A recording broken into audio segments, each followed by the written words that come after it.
Hello, hello, hello. I've not been looking forward to this one. Released on the 21st of May 1982. It's Hot Space, the band's 10th studio album, for we are still looking at the career of Queen. It still pains me. It still pains me to think back. It still pains me to think back at this record. See, when I was a lad, I'd get stuff for Christmas and stuff for my birthdays, and my birthday was in February, and so if I got anything else, it'd be a long wait until Christmas. And I remember getting this, and I think it was Flash Gordon, the previous record, on cassette for my birthday. And while I enjoyed Flash Gordon immensely, I put this one on, and well, I can't imagine the look on my face as I sat there, and the first side two was passed. For Hot Space is very problematic. Very problematic. It's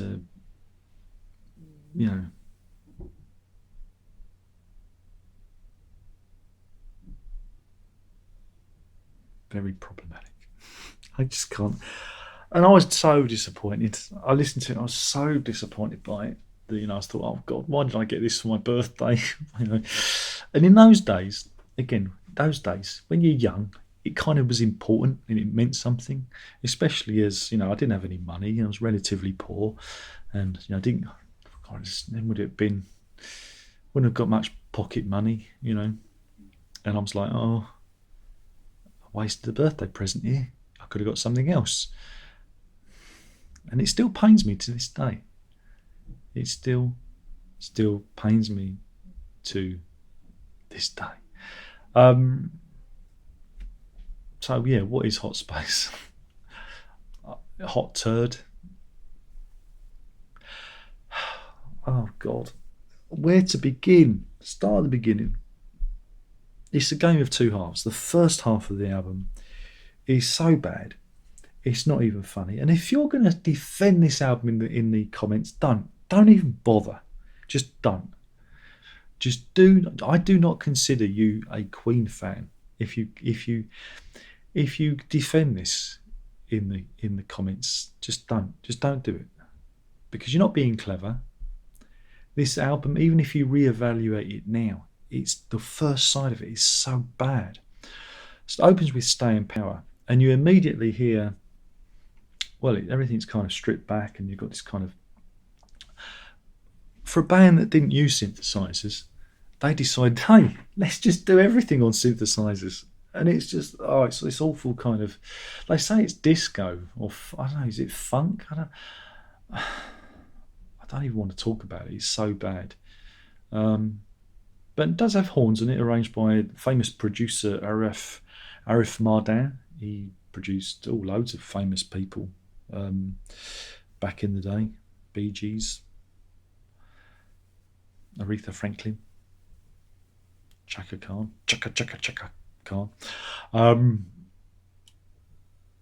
But man, is it bad. Dancer, which is by Brian May. Awful. Just awful.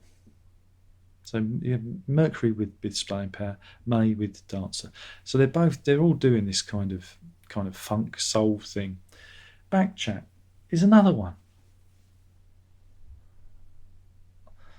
And then comes Body Language, which is just Freddie Mercury on his own. Never liked it. Just awful. I've got nothing to say. It's just, they are so bad. It is so bad. I can imagine just sitting there going, I mean, it sounds, it kind of sounds like a Freddie Mercury solo album. When you get to stuff like Mr. Bad Guy, you can kind of see where his solo career kind of, where his inspirations came from. And to round it off is a Roger Taylor song, Action This Day, which takes its title from Winston Churchill, I believe. It's not a bad song. It's just the production. Again, also the production on this is absolute mess. it's very reminiscent to the production on jazz in that respect. But yeah, it's got electronic drums. It could be a good thing, but I think they're trying to be, trying to tap into like the new wave music of the time and just missing completely. I think the song itself isn't bad, but it could be better. I think it could be a decent Queen song if it just wasn't recorded like this. It's horrible. It's a horrible album. So we turn it over. Side two is a vast improvement, but it still doesn't mean it's brilliant. It's just it's not doing what side one is doing. It kind of almost kind of clicks back to being, Queen doing what they do. Opens with "Put Out the Fire," which is it's quite ahead of its time really. It's a Brian May song, and it's an anti-gun song. Talks about the Constitution and that, so it's aimed at the Americans and everything. And yeah, it's a fairly standard like kind of Brian May rocker. It's all right, but again, I think the production's a little bit, it's all right. It's all right. I think again, if they'd have done it, if it had been on the works, it would have been better. I just think wrong time. But it does have a give. It does kind of have that kind of hammer to fall kind of feel to it. It does kind of. It's a good indicator of what's to come with the works. So, not bad. Life is Real, which is written by Freddie Mercury, is a tribute to John Lennon. It's called Life is Real, open parentheses, song for Lennon, close parentheses. Of course, you've got to remember that Lennon had been murdered 2 years previously, and of course the boys in Queen were big Beatles fans and whatnot. And the thing about Life is Real is you could imagine it being a Beatles song covered by Queen. They do a good like pastiche. There's even some Ringo style drums from Taylor, which is good. I like it. I think it's a really nice tribute. And then we have Calling All Girls, which didn't like it. Didn't like it. Even the fake skip, it's got some interesting kind of picked guitar. It's like Roy Orbison kind of guitars on it, but I don't know. I don't know. But one of the highlights for me is Las Palabras de Amor, the words of love. And I actually remember this being on Top of the Pops back in 1982, so I must have been a Queen fan all the way back then, because I remember them being on the Pops doing that one.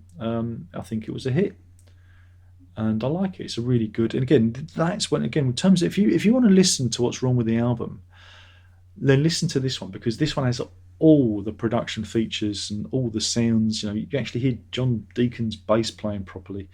It's your typical Queen song, and it feels like a Queen song, but the rest of the album doesn't feel like a Queen album. And that leads me on to Cool Cat. Cool Cat is a really good song.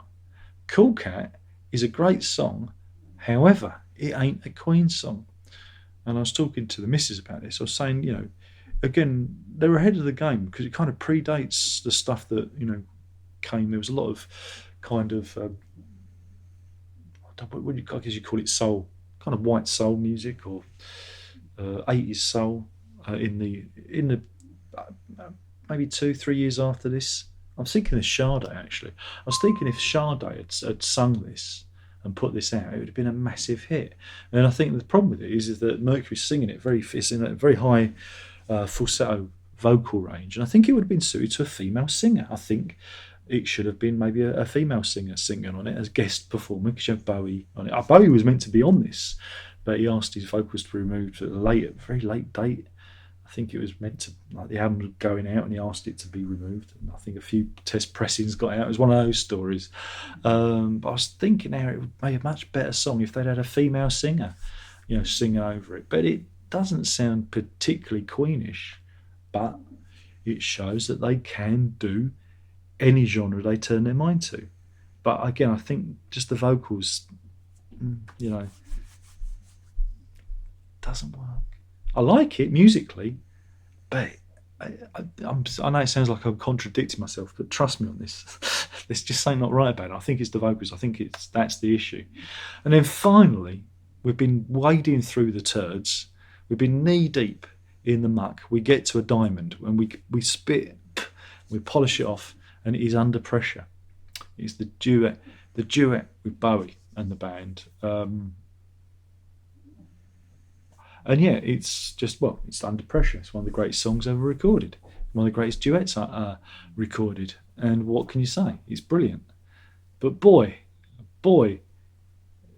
did we have to wade through the mire to get to it. And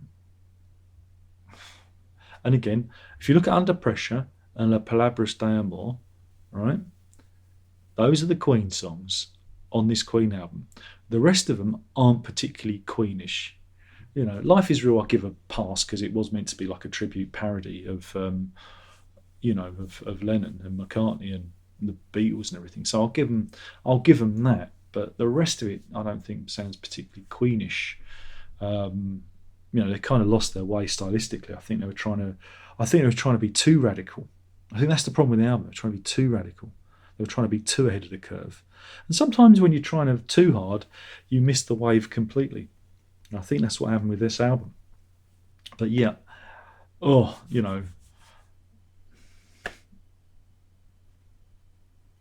think someone's fire alarm going off. I hope someone hasn't burnt the toast again. But yeah, we'll have a look at the actual record itself. So there we go. I think the album sleeve's quite striking. I like they've done like kind of some iconography there. Very, it's very, very, very eye-catching. So yeah, sleeve's pretty good. And then we'll have a look at the inner bag.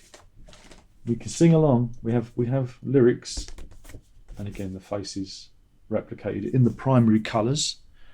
And it's a shame with this they didn't do like a 4-colour vinyl. We just get it in lovely blue instead.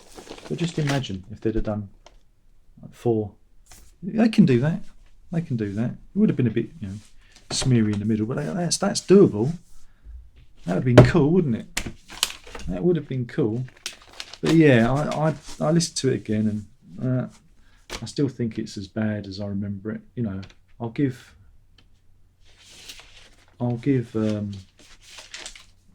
points for La Palabras de Amor and Under Pressure, obviously. And Cool Cat isn't a bad song. I just think they should have got another guest singer on there to sing it. A lady. I think she got a lady singer.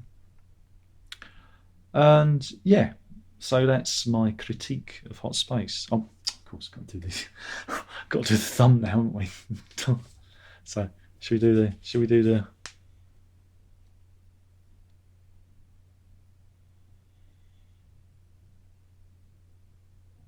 That should get loads of thumbs ups. There will be people who defend it. There will be, and I don't know if they're just contrarians or if they've got something wrong with their brains. I don't know. There will be people who defend this.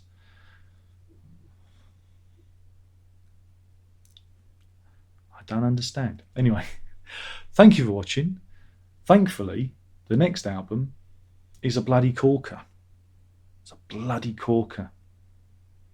When the band decides to throw the works at it.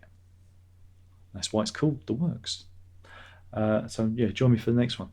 My name's Darren Locke. We're talking about Queen's Hot Space. And yeah, we'll do this all again soon. Thanks for watching. There's only one more thing left to say, and that is ta-da.